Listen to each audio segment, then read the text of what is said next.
small businesses and auto loans, so that people have the credit that they need, and the steps that we need to take to stabilize our financial system.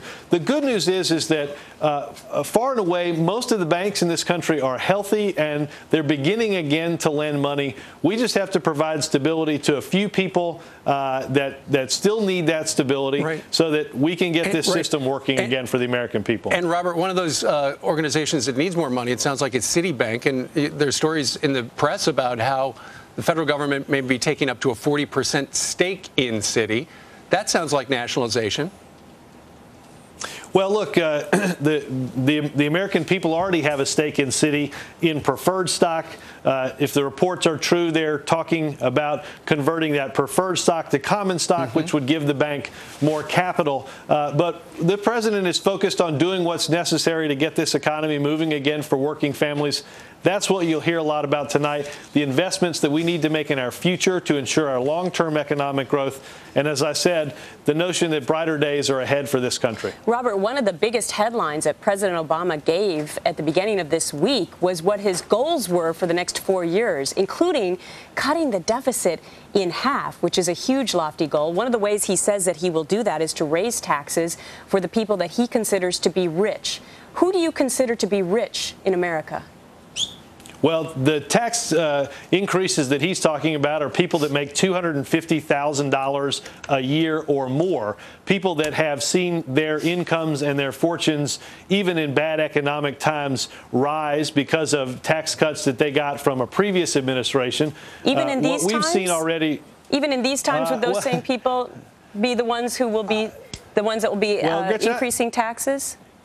Well, Gretchen, I think if you're making $250,000 a year in this country, things are pretty good for you right now. There are a lot of people, families that are bringing home $40,000 a year that are struggling to get ahead and have struggled for many years to get ahead. That's why the recovery plan is going to put money directly back into their pockets. We're also going to cut the amount of money that we spend on Iraq each year. We're going to make some tough decisions about budget programs going forward because the president understands that we have to get back to a path toward fiscal responsibility and fiscal sustainability. And I agree with all those families. But you will have to spend more money on Afghanistan, which is another war that's coming up. And I guess my point is that some of those people who are making those incomes, some of those people who are making those incomes actually create the jobs for those other people. So that was the point of my question.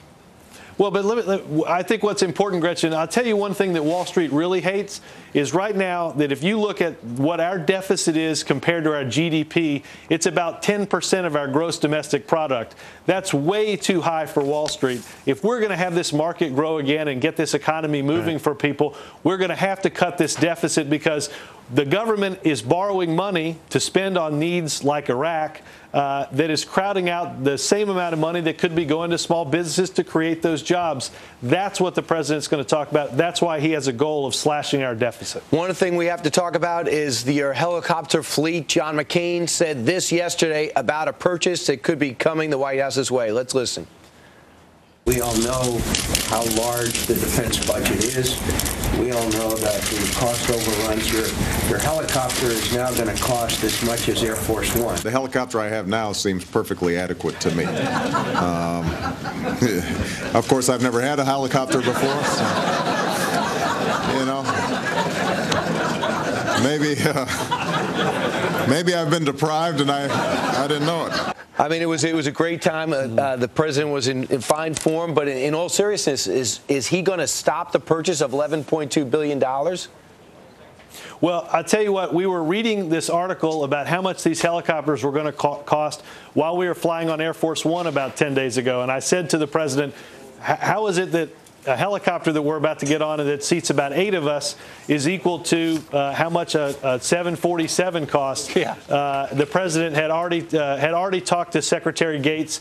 We're not going to need any new helicopters here at the White House. We're going to have to make some tough decisions, and he understands those tough times are ahead, that we have to make those tough decisions. And as he said, the helicopter he has right now seems just fine to him. Robert, I'm going to test your soccer knowledge. I know you were a goalie. My last question to you was, David Beckham, will you force him, will you use the power of our superpower ability, our Air Force, to force him to come back from Italy? Will you grab him from AC Milan and force him back here?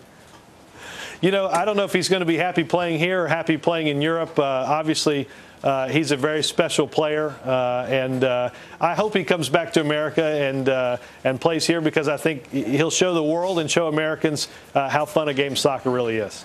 So that means a yes. You're going to go get him. Go get him. Like that. He's executive order. We're going to do it right in the Oval Office today. All right, Robert Gibbs, thank you so much. I know you have a very busy day ahead of you, and we'll all be Thanks, watching guys. the speech tonight. Thank you. Thank you.